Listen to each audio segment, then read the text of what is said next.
Around a century ago, people with disabilities were routinely sent to live in institutions, so their family members could go out to work and get on with their lives. Disabled people were largely locked away and forgotten. Over the years, there have been many different words used to describe people with disability. Most of these old offensive words stem from the idea that disability is an individual medical problem that prevents a person from doing certain things. This is known as the medical model of disability. In the 1960s and 70s, disabled people fought their way out of institutions and demanded access and support to live in the community. Most of the support that disabled people and their families received came from charities. These charities needed to find ways to raise money to support their work. Disabled people, and particularly children with disabilities, were used to tug on the public's heartstrings so that they would donate money.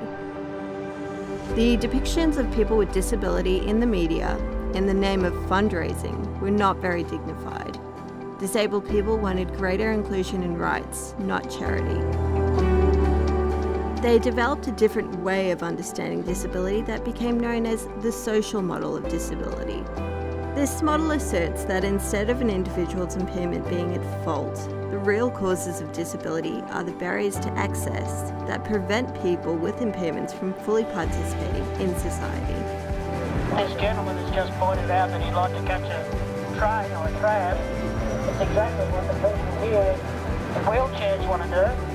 We're sorry to inconvenience you, sir, but these people inconvenience every day of their lives. Today's been incredibly successful. We've blocked trams on both Swanson Street and Collins Street, and we've escalated the demonstration a number of times.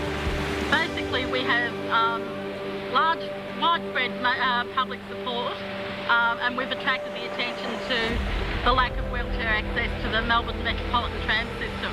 When you think about the fact that now on 230 cinema screens around Australia, captions are shown for every film that shows on those screens for people who are deaf or have a hearing impairment, and there is audio description for people who are blind or have low vision.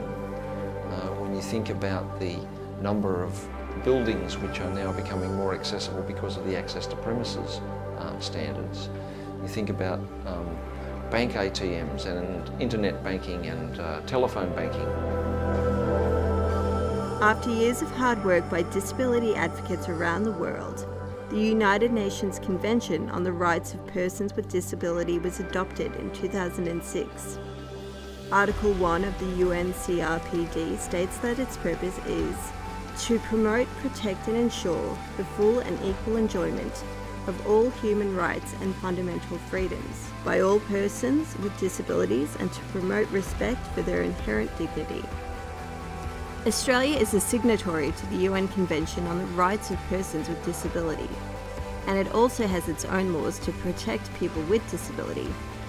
These include the Australian Disability Discrimination Act of 1992 and the Victorian Equal Opportunity Act of 2010. The role of disability advocates is to work with people with disabilities to uphold their rights to access and inclusion under these laws. The introduction of the UNCRPD laid the foundation for the human rights model. No longer is disability defined by impairment or level of dependency on welfare or the relationship with society. The human rights model recognises that disability is a natural part of human diversity and that every human being has human rights acquired at birth.